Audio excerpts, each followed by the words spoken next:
আসসালামু আলাইকুম, কেমন আছেন আপনারা? আশা করি ভালো আছেন। আলহামদুলিল্লাহ আমরা ভালো আছি। এই যে আর একটা ভিডিও নিয়ে হাজির হলাম আপনাদের মাঝে। রান্না স্টার্ট করে দিয়েছি। রান্না করছি মানে রান্না করব মাছের আন্ডা। মাছের আন্ডা পেঁয়াজ দিয়ে ভুনা করব। তেল দিয়েছি পরিমাণ মতন, এতেই মাছের আন্ডাটা মেখে এই কড়াতে ওতেই তেলটা বেঁচেছিল। মাছের আন্ডাগুলোকে একটু আন্ডা দিয়ে একটু পেঁয়াজ নিয়ে সব মেখে নিয়ে একটু ভেজে নিয়েছি, বড়া বড়া করে নিয়েছি টিকিয়া। ওটা রেখে দিয়েছি সাইডে। আর ওই তেল বেঁচেছিল ওতেই ওইটাকে ফের পেঁয়াজ দিয়ে ভুনে নেব। পেঁয়াজ দিয়েছি আর আদা রসুন আর একটু সর্ষে বাটা ছিল ওইটা দিয়েছি, আর ধনেপাতা একটু দিয়েছি, অল্প অল্প করে সব দিয়েছি। দিয়ে ওটাকে ভুনে নিচ্ছি ভালো করে, পেঁয়াজটাকে ভালো করে ভুনে নেব। টমেটোর দেওয়া হয়নি, টমেটোর দিতে আমি ভুলে গেছি। তারপরে মশলা দিয়ে দিচ্ছি, যা যা মশলা লাগে অল্প করে সব দিচ্ছি। মশলা দিয়ে ভালো করে ফের ভুনে নেব।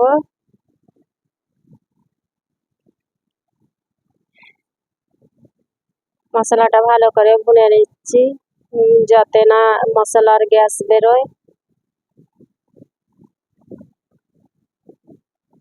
মাছের আন্ডাকে এরকম করে রান্না করলে খেতে ভালো লাগে, আর এরকম টিকিয়া করে রাখলেও ভালো লাগে। সব সময় তো একই ভালো লাগে না খেতে। আর এই যে করে রেখেছিলেন ওকে আস্তে আস্তে ছোট করে টুকরো করে দিয়ে দিচ্ছি, এতে গেলে পরে সব মিশে যাবে, ফিরবি ভেঙে ভেঙেই দিচ্ছি।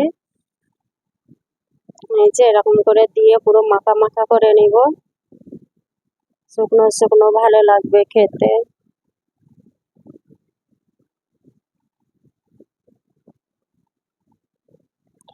এর উপরে লঙ্কা ভেঙে দিচ্ছি। হয়ে গেছে রান্না, এইরকমই রাখবো। আর ছোট বউলে ঢেলে নিব, একেবারে ডাইনিং টেবিলে রেখে দেবো, নাই তো ফির সব একটা একটা করে নিয়ে যেতে হবে। একটা করে রান্না করছে আর একটা করে ওখানে পাঠিয়ে দিব। এই যে হয়ে গেছে রান্না, এরকম করে রেখেছি, ভালোই লাগে এরকম খেতে। তারপরে এই যে ওইটাকে আগে করে এগুলো করছি, ফের ওই কি বলে আচার বানাচ্ছি, আমের আচার। ওই যে সেদিন আম দেখিয়েছিলাম, আম ছিল আর গাছ থেকে পড়েও ছিল, সেই সব আম কিছু ছিলে ফ্রিজে আইসে ভরে দিয়েছি ডাল রান্নার জন্য, কিছু রেখে দিয়েছি আর কিছু ওই আচার করে নিচ্ছি। গুড় ছিল, আমি সেই জানুয়ারি মাসে ঘরে গিয়েছিলাম, গুড় নিয়েছিলাম দোকান থেকে কিনে, মানে কি পাটালি গুড় না কি গুড় বলে, ওই গুড় নিয়েছিলাম। সেই গুড় আছে, তাকে দিয়ে আর এই আমের আচার বানাচ্ছি।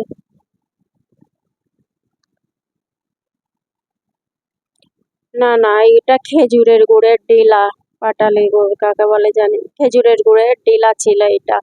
আর এই আচারটা বানাচ্ছি খেজুরের গুড়ের ডিলা, ভালো সুন্দর আচার হয়েছে। কেটে ছোট করে দিয়ে দিয়েছিলাম, ছুরি দিয়ে কেটে নিয়েছিলাম। তার উপরে একটু চিল্লি ফ্লেক্স দিয়ে দিচ্ছি, ভালোই লাগবে। খাটা ঝাল মিষ্টি, মানে খাটা নেই মিষ্টি। আচারটা ভালোই হয়েছিল, ভালোই টেস্ট হয়েছিল। অল্প করেই বানাচ্ছি, বেশি দিন আচার বানালে আর থাকে, বেশি খাওয়া হয় না, পড়ে থাকে, সেই জন্য কম করে অল্প করেই বানাচ্ছি। এই যে আচার বানানো হয়ে গেছে আমার।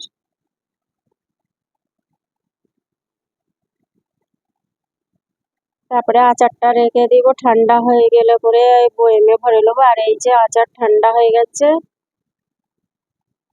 বয়েমে ভরে নিচ্ছি, শুকনো একটা বয়েম কুচে ধুয়ে পরিষ্কার করে রেখে দিয়েছিলাম, তাতে ভরে নিচ্ছি। ডাইনিং টেবিলে এটা রেখে দিলে পরে তবু ভাত খাবার সময় সব নিয়ে নিয়ে খাওয়া হয়ে যায়।